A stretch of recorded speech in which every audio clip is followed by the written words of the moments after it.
Hey there. This is our pre-show. It is the show before the official show begins. So thank you for watching, and today we're going to talk about what to do if you need help, the kind of help that may affect your work, your personal life, or your relationships with others, including your coworkers. If you're familiar with Employee Assistance Programs, or EAP, let us know by commenting on this video. Have you used EAP? Have you taken an EAP class? Are you interested in taking a class? We want your feedback. I am sitting here now with Delane Adams, who just got back from a rally today. So coming up a little bit later, we're going to tell you all about that as well. Yes. But Delane, you were down there, and I know our official show is not going to start for another minute, but do you want to briefly just say what it was like down there? Yeah, I mean, it was a great crowd. Medicare for All Act of 2019. As we all know, healthcare is a big issue, big financial issue for everybody.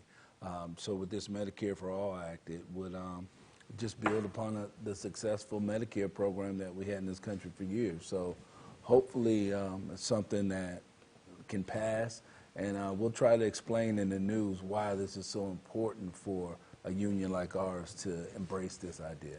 I saw some of the photos earlier, so it looked like a pretty good turnout down there. Yeah, it was a great turnout. Like I said, they have over 100 co-sponsors on this bill, so. All right. So it's good stuff. Well, it's 3 o'clock. Activate Live starts now. Activate your voice. Fight for your rights. Speak up. Speak out. We're union and we're proud. Go Union. Live from Maryland, this is Activate Live. Welcome to Activate Live, the Machinists Union's weekly show about labor, working people, and what we all go through on the job. I'm Tanya Hutchins, coming to you live from the Robert J. Kolaski studio at our headquarters in Upper Marlboro, Maryland. Here's Delane Adams now with the latest IAM news. Great news out of Arkansas. So Local 463, 140 men and women working at the VSE Corporation at Little Rock Air Force Base have a new contract. Look at that smiling group right there. So they maintain the C-130 aircraft. So they have a new contract with increased wages, financial, health, and welfare benefits. So again, congratulations to Local 463 and the Southern Territory. That's great news. Great news, great news. So, what else is going on? Well, today we were at a rally. Medicare for All Act of 2019 was introduced by Representative Pramila Jayapal and Representative Debbie Dingell and 100 other co-sponsors. Great pictures from the rally. But basically, the Medicare for All Act of 2019 will just improve and expand our already successful Medicare program. And as every IAM member knows, that every time you go to the negotiation table, health care is the #1 issue. And you always hear from employers on why they can't increase wages or increase other benefits. It's because health care is that big elephant in the room that stops any progress from getting made.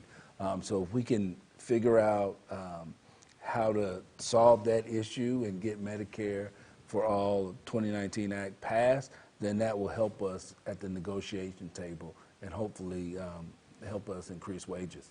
I saw that we were tweeting from that rally as well, and one of the things that we said is that we're one of the few industrialized nations that do not have universal health care. Yeah, we are, and another important point that was made is that we have the highest health care costs, but we're average in terms of service and quality.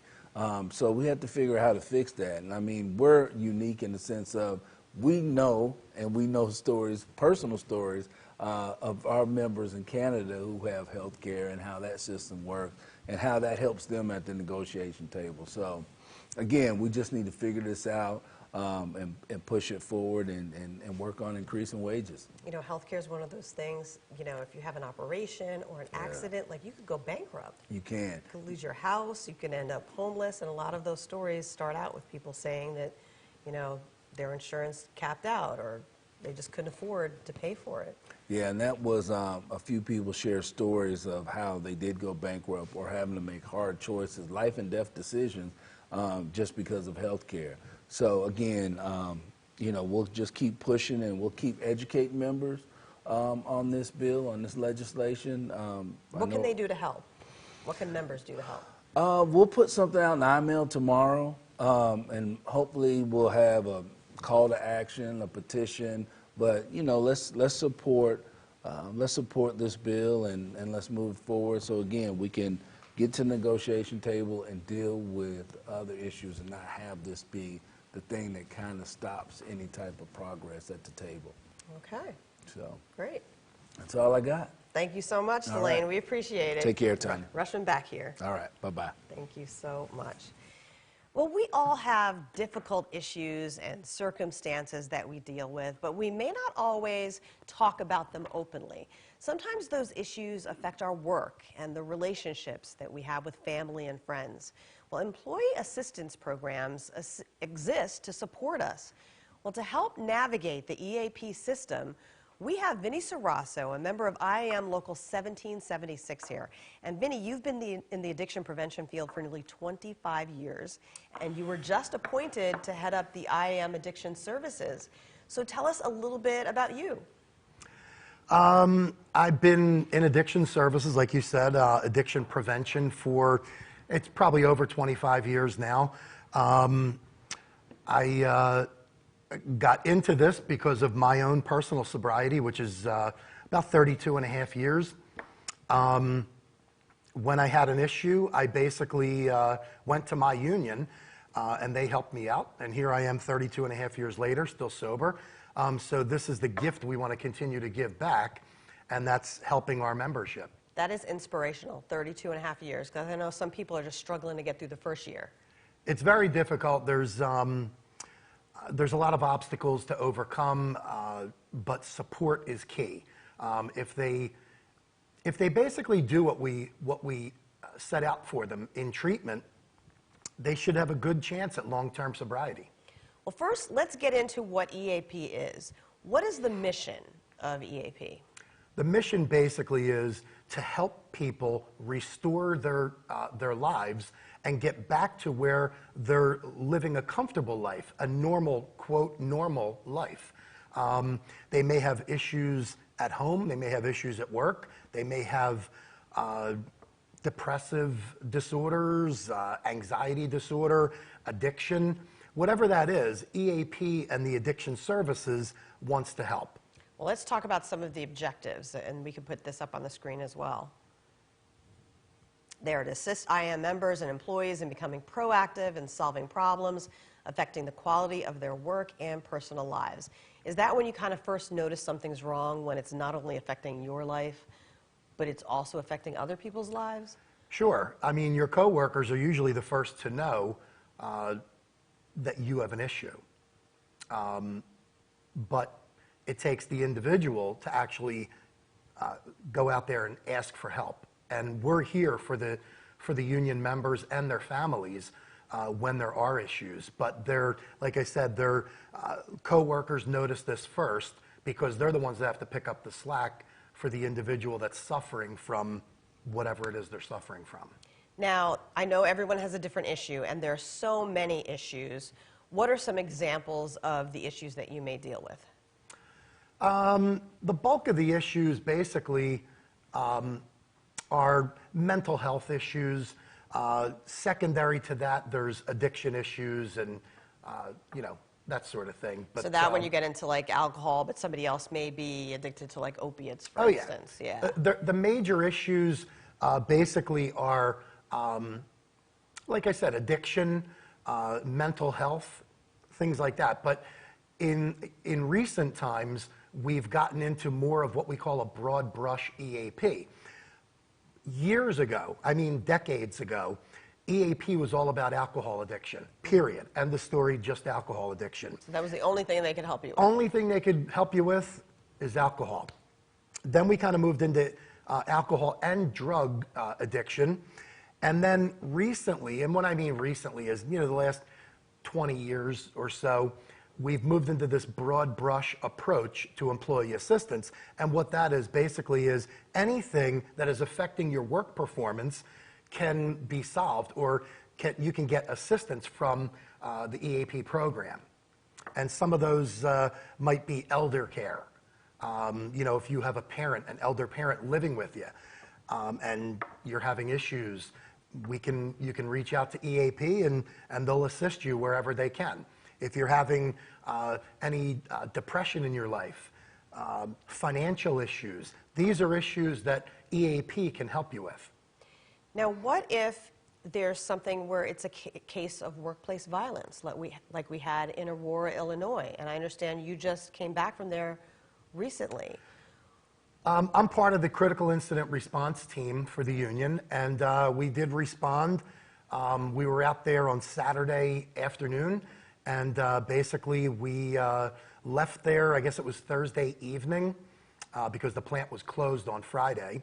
But yeah, we went out there and we did group debriefings, and afterwards we did individual type diffusings to help the membership that actually witnessed this critical incident. What does that do to a worker to be going through something emotional, whether it is some of the issues we've already talked about or workplace violence? Like, what type of emotional toll does that take? It varies from person to person, to be honest with you. Some people need a lot more help than others, put it that way. When we do the group debriefing, we figure out who's suffering the most, and those people usually come back for the individual defusing afterwards. So, but as far as a critical incident, it takes a different toll on everyone. You can't predict how many people it's going to affect severely and how many it won't. A lot of people are afraid to ask for help. So there's this stigma around what they're dealing with. Like, people may not want to admit they're depressed or that they're an alcoholic or an addict. How do you get past that stigma? That's a tough one because we've been working on that for decades. Having these issues is quite common. Having a depression issue or an anxiety issue, they're pretty common. But everything is confidential everything is confidential in that we seek to help, and that's a key point, the confidentiality. It's a key point. It's definitely a key point because once you call us, your secret is safe with us. We don't put you in some file somewhere that's shared with any union delegates or higher ups or representatives or anything like that. This is between you and the actual EAP, and that's it. If you called me for help, I'm going to get you the help that you need, and that's basically it. Okay, so other key points besides confidentiality, you work through denial. Is that one of the things that you work through, or what are some of the steps, when you're trying to find somebody and they don't know what professional to go to? Well, working through denial usually comes before you call me. Okay. You got to work through your denial first, and then you come to me, and then we basically set up that confidential conversation. We basically do a short assessment, and we refer you to the professional that will help you out the most with your needs. Now, how do you keep in touch with people when they're in treatment? Because, do you monitor along with the professional? We basically ask the employee, the member, to sign a release form. When that release form is signed, basically the treatment center can communicate with us. If it's not signed, then we don't know what happens to that member after he goes into treatment. And what type of aftercare is there? We always set up aftercare. As far as like drug and alcohol treatment, we want to set you up with residential care, but we also want to set you up with the second stage of it, which is when you get home. We want to set you up with either intensive outpatient or outpatient services, and we definitely want to get you started with either AA meetings or NA meetings with a sponsor and working the 12 steps, because people think, well, I don't need that. That's not the case. You definitely need the support. And AA and NA, they're your support system. Do you think it's getting easier when it comes to the stigma and the asking for help?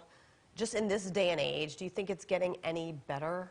It's definitely getting better because there's such a problem out there.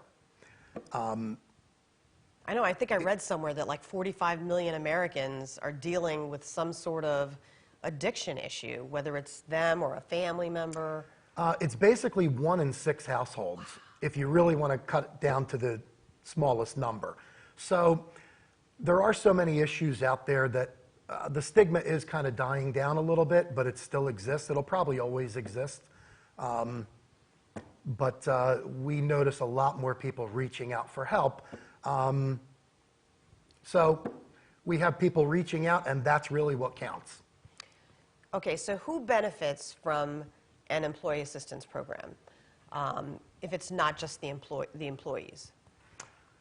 Well, the employees' family members, they're all part of the EAP. They're all part of addiction services. So let's say if someone working in a plant has an issue, then basically we can help that person. If someone's family has an issue, we can help them. We can help them also. And making sure that everybody's healthy makes the community healthier, doesn't it? It makes the community healthier. It makes your co-workers healthier because they don't have to worry about you anymore. It makes the job a little easier because nobody has to pick up the slack for anyone, and it's just an all-around better situation. Okay, so we have this phone number up here for EAP, the 301-335-0735 number. Is that the general number for the Employee Assistance Program? That's the general number for EAP, and you would call that number basically for any kind of mental health issue, elder care, financial, and gambling, yeah, like anything like that. Like, yeah, what is covered? Because some people thinking, like, they are assuming maybe alcohol or drug addiction, but like you mentioned gambling, which is something completely else, and even like sex addiction, or there's so many other things. basically anything that's going to affect your work performance, you can get assistance through EAP. Anything. And that's why I brought up earlier the broad brush approach to EAP. It's anything you need help with, we can attempt to help you. There aren't many issues we haven't seen as a whole. Now, what if somebody wants to get in touch with you personally and it's an addiction issue? We have a separate phone number for that, and it's an addiction services hotline. It rings right to my cell phone. Basically, it's up on the screen right now. Any kind of substance abuse or alcohol disorder, anything at all, you can reach me 24/7. What we do is I have a conversation with the addicted individual.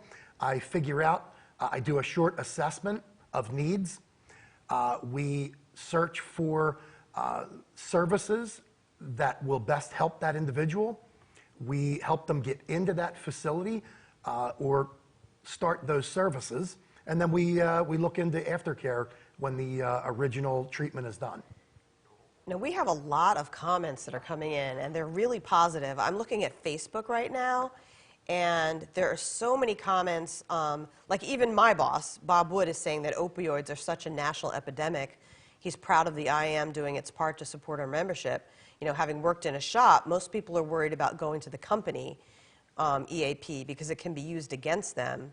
He was like, the IAM, has the best interests of the workers in mind. It sounds like a lot of the people that are commenting, know about EAP and they have positive experiences with them. Even Ryan Kelly is commenting. Ryan is saying EAP is such an important and valuable service, which is so often misunderstood as a substance abuse treatment program, like you said. Yep. He says there's so much more there, especially on the mental health front. It is truly a noble gift. Wow. And we are much better to come to than an employer. We only have the best interest of the member at heart. When you go to an employer, EAP, they could, I'm not saying they would, but they could have the employer's best interest in the front of their mind. And basically, when you come to the union for assistance, we only care about getting you the assistance. We're not really looking at the employer or lost productivity because somebody's being taken out of the workforce. We only want to get the person the proper help. We want to do it right. We want to do it once and go back to work and be done with it. Now, some people hear of EAP and MAP, or MAP. What is the difference? The services are basically the same. MAP is Members Assistance Program, which basically we are. We're a Members Assistance Program, although we don't want to, spend a gazillion dollars reprinting everything. So we continue to call ourselves an EAP. But the EAP basically is usually employer or employer-worker sponsored, and the Members Assistance Program is union sponsored. So that's it's who sponsors it. Now, we have a lot of classes down at the Wimpesinger Education and Technology Center, and I think we have a calendar of when they're coming up. But what do they learn in these classes? Basically, because I we see want to... EAP 1 here starts July 28th to August 2nd. Is that like an introductory class? EAP 1 is definitely an introductory class. It goes through the history. It goes through something called core technology. There's a lot of good beginner type educational classes in EAP 1. And you basically get a feel for whether this is right for you. It's not right for everybody. Okay. It could be kind of demanding, to be honest with you, because you may get a call at midnight. You may get a call on a Saturday afternoon. If you commit to being a part of the EAP, you commit to answering the call of your coworker at any point in time. So the people that think that, okay, this is for me, I want to do this, and they've completed EAP 1, then they go on to EAP 2 to learn more advanced techniques? It gets more and more advanced as you go. Okay. And we want to have you educated and ready to kind of hit the workforce hit the ground running as far as helping people. But there's always support. You go through the EAP 1, 2, 3, and 4, you can always call someone like me for mentoring. Okay. In case there's things that, and obviously everything you see, you've probably never seen before. So you want to bounce something off of me, I'm always here 24/7 by phone. So who would make a good EAP trainer or an EAP staff member? Who are you looking for to take these classes? Well, we're looking for individuals that want to assist, that have that kind of, for lack of a better word, calling to help other people. Maybe someone reached out to them and helped them years ago, like me, and you're just trying to return the favor. And maybe they've had this sort of thing. Maybe they've had issues in their families that they've gotten help for, and maybe they want to start doing that themselves for other people. Give back to the community, You're pay giving it back. forward, right? You're basically giving back. Wow. Now, I know because it's confidential, we can't really give examples of any personal things, but are there any stories that stand out to you without giving away any confidential information? There are so many that stand out. Yeah. But really, it's the act of giving someone the assistance and then having them call you back 6 months later or a year later or 2 years later. I get a call every August 15th, believe it or not, from someone that I helped, and for the life of me, every year I look forward to that call, but I can't place where I know the guy from. Okay. But he goes into detail about how I helped him and how he's still sober, and I just kind of, well, that's great. But every August 15th he calls me, and that happens to be my sobriety date. Wow. That he calls me on to thank me for helping him. That is amazing. That just really stands out, and every year, like I said, I look forward to that phone call, and that just shows you how much of a difference that made in his life. Definitely. And it happens all the time. Wow.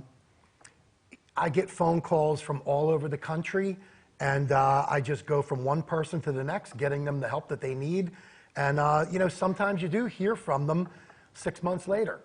Okay, here's the thing. Since we're an international union, does Canada have a separate EAP program, or? They do. Okay. They do. They actually do have, because they have socialized health care, they do have their own way of doing things. Okay. So they have a separate number. So if you're a member in Canada, you know who to call, basically. Okay, and we'll try to put that in comments after the show, what the Yep. number is for our Canadian members. We got some more comments coming in. I am District Lodge 70, and I'm leaning in because I can't see very well, but it says, it's not advisable to use the company's EAP. I'm grateful to have the IAM EAP to share with members. So that shows you, again, that we're looking out for the members. Absolutely. And, you know, you always want to reach out to a union brother or sister first, because they're always going to have your best interest at heart. Like I said, the only thing I care about is the member or their family. I don't really look at, well, let's see if this works with the company. Doesn't really matter. I only care about the union member and getting them better. Okay, so if you're just joining us, we're talking about the Employee Assistance Programs, or MAP, the Member Assistance Programs. And for anybody who missed the top of the show, just briefly explain how EAP works. EAP basically is Employee Assistance Programming, and basically, if there's any issue that you have, you would give us a call, and we would try to help you with that issue, get you the right treatment that you need. If it's a drug or alcohol addiction, we would do an assessment and place you in the treatment that best fits your problems. If you have depression, anxiety, we would seek out mental health professionals in your area for you to go talk to. Okay. Thank you. Financial issues, we would seek out the best financial planner or someone like that to talk to. Yeah. Debt counselors, things like that. And he's been talking about elder care, gambling addictions. There's so many issues. I guess if you're having an issue and it's affecting your work, or it's affecting your job, or your relationship with coworkers or family, it can't hurt to call. I would say call anyway, because, again, someone like me, I've been doing this for a very long time. If I don't know the answer, I know where to point you to get you the answer. So call us anyway. Well, let us know. Is there anything else that you'd like to mention that we haven't touched on? Because I know this is just so big. It's such a big issue, especially with opiates in this day and age. Yeah, that's a much bigger issue now, especially with the drug overdoses that are happening at a record number. 2017, we're thinking the numbers are going to come in at somewhere around 72,000 overdose deaths. Wow. And that doesn't take into account the tens of thousands of overdoses that don't die. There's no way to record overdoses. Wow. You can record overdose deaths, but it's really tough to record an overdose when the person gets hit with Narcan and then gets up and leaves. There's no way to really record that. So there's tens of thousands of overdoses in a year.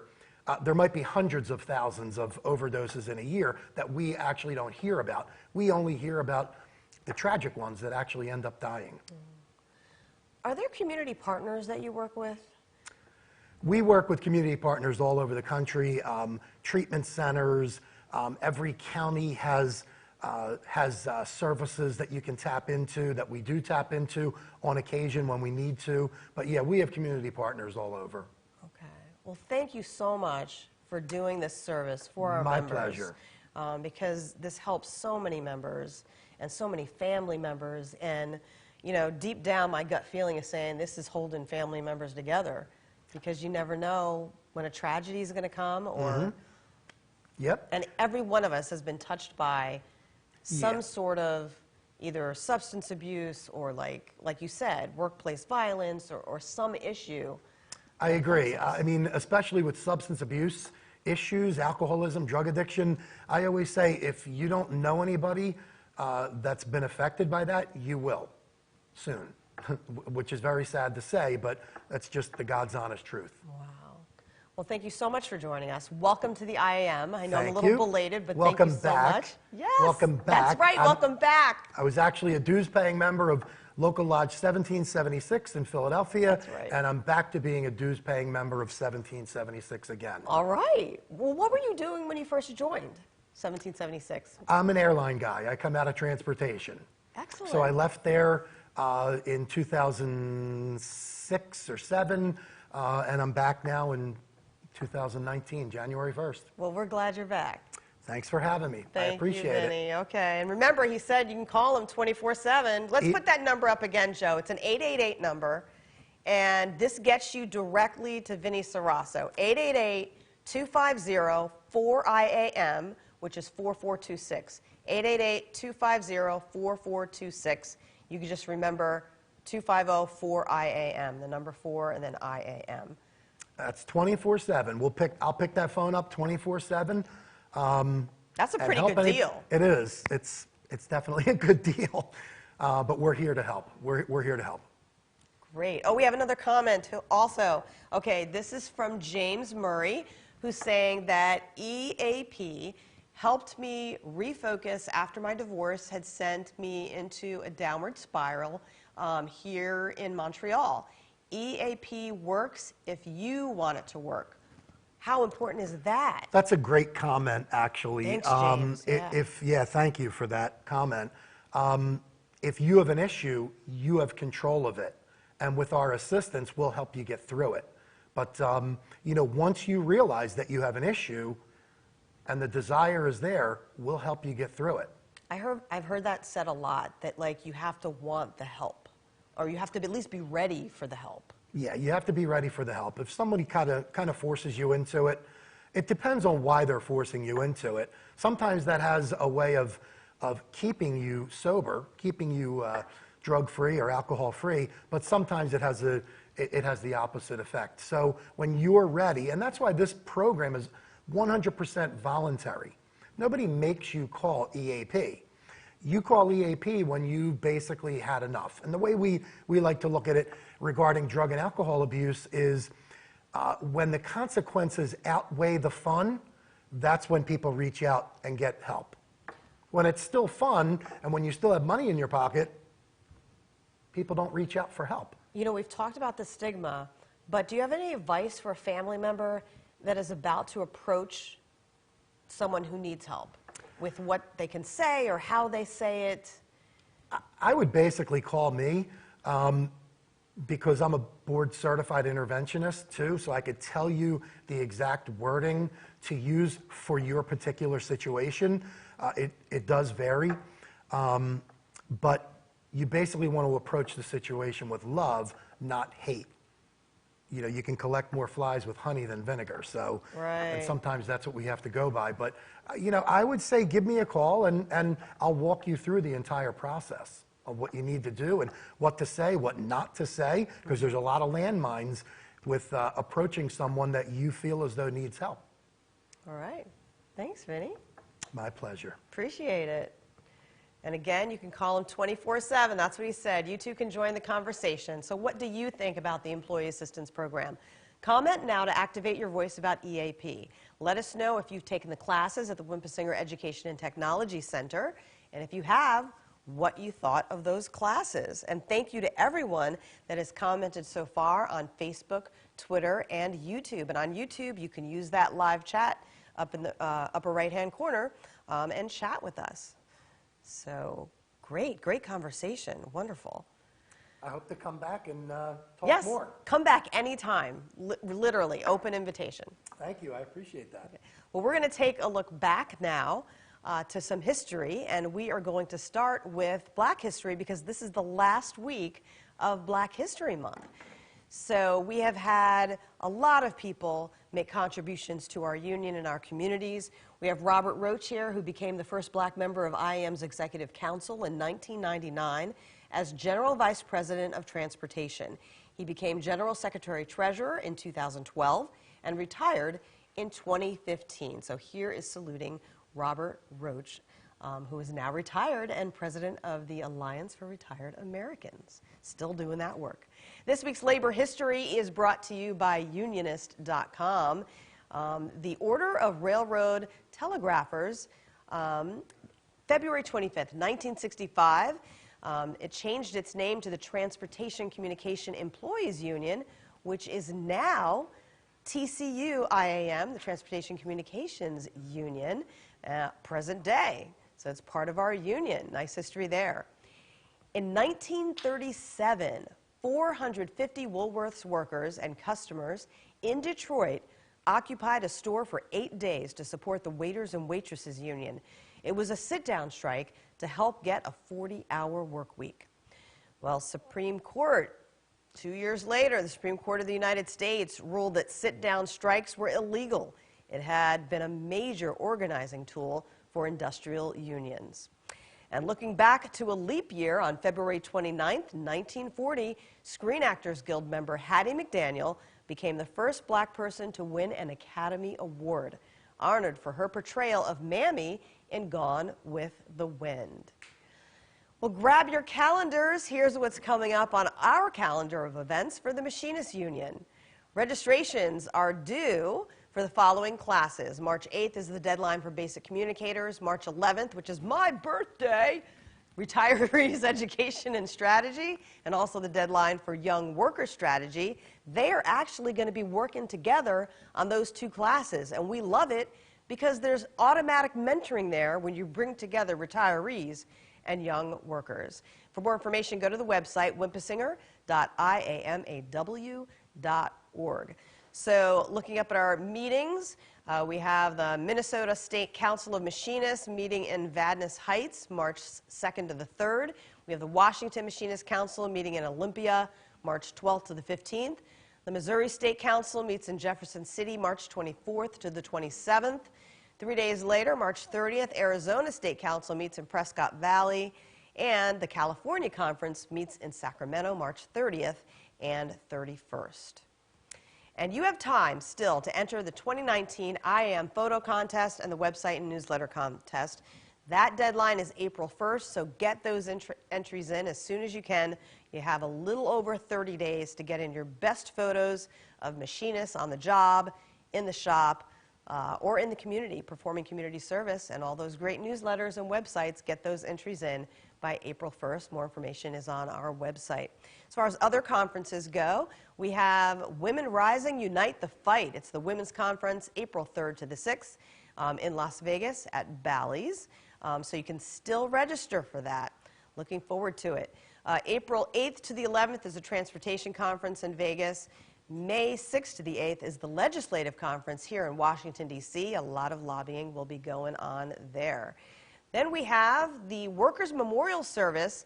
Our observance is going to be May 1st at 11 a.m. Eastern, and it's going to be at the Wimpisinger Center Workers' Memorial Park in Hollywood, Maryland. And the actual day for the Workers' Memorial Day is April 28th, which is a Sunday, but we're going to observe it on Wednesday, May 1st, and we will try to live stream this on our social media channels. So we had a lot happening this year. We're always trying to prevent workplace deaths. But they do happen, and this is when we can honor, we can mourn the dead and fight for the living during this time, May 1st. So mark your calendars. We also have the Communications Conference coming up June 4th to the 6th at Planet Hollywood in Las Vegas. The theme is voice activation, and that's how we came up with the name for this show, because we teach everyone, all of the communicators across the country and across Canada, across North America, how to activate your voices when it comes to workers' rights, human rights, and civil rights, because they are all intertwined. So you got all that. We hope you marked your calendar. We try to let you know what's going on each week, and we add different events as we can. Well, thank you to everyone who has commented. That's it for this episode of Activate Live. Join us next Wednesday on this same social media channel. And remember, you can always watch the replay at any time. See you next Wednesday.